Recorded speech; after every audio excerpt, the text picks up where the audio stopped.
घुंगराच्या आवाजाने निनादले मोडणीम. 10 दिवसीय लावणी प्रयोगात्मक कला शिबिराची सांगता. याच्याबद्दल सविस्तर माहिती अशी की आजच्या डीजे आणि आधुनिक संगीताच्या जगमगाटात महाराष्ट्राची अस्सल लोककला असलेली पारंपरिक लावणी जिवंत ठेवण्यासाठी महाराष्ट्र शासनाच्या सांस्कृतिक कार्य विभागामार्फत मोडणीम येथे आयोजित करण्यात आलेल्या 10 दिवसीय विशेष प्रशिक्षण शिबिराची यशस्वी सांगता झाली. 5 मार्च ते 15 मार्च 2026 या कालावधीत पार पडलेल्या या शिबिरात नवीन पिढीतील कलाकारांनी लावणीचे शास्त्रशुद्ध धडे गिरवले. महाराष्ट्र शासनाचा सांस्कृतिक कार्य विभाग आणि सांस्कृतिक कार्य संचालनालय यांच्या वतीने लावणीच्या प्रयोगात्मक कलेचे शिबिर राधिका कला केंद्र मोडणीम येथे आयोजित करण्यात आले होते. या शिबिरात सुप्रसिद्ध प्रशिक्षक, तालवाद्यकार आणि लोककला अभ्यासकांनी प्रशिक्षणार्थींना मोलाचे मार्गदर्शन केले. प्रसिद्ध लावणी कलाकार रेश्मा परितेकर यांनी या शिबिराच्या यशस्वीतेबद्दल समाधान व्यक्त केले. त्या म्हणाल्या की आजच्या काळात पारंपरिक लावणी, मुजरा, गवळण आणि पदलित्य विसरत चालले आहेत.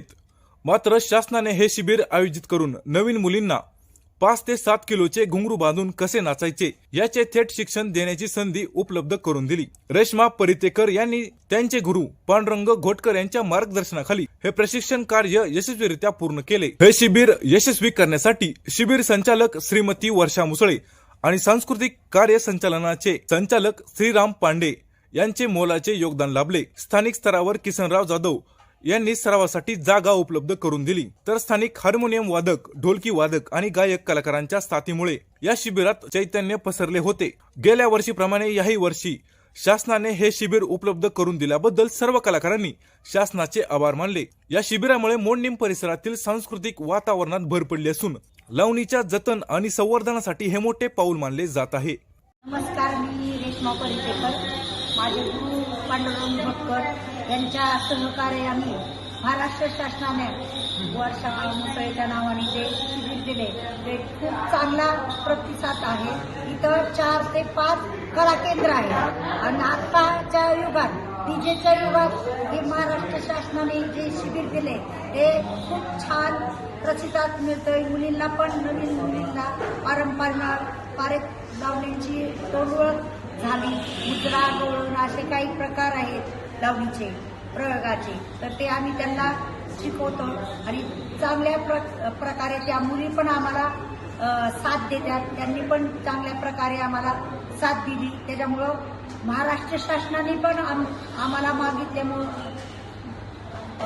शिबिर मागितलं, तर महाराष्ट्र शासनाने गेल्या वर्षी पण दिलं होतं, या वर्षी पण आम्हाला शिबिर दिलं.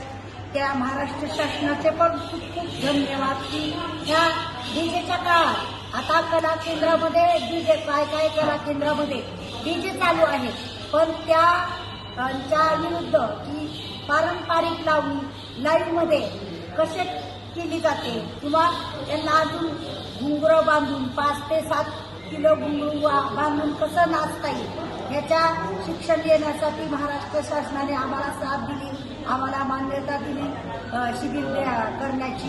त्यांचे पण खूप खूप धन्यवाद. आणि हेकर मालक किसन जाधव यांनी पण आम्हाला मोलाची साथ दिली.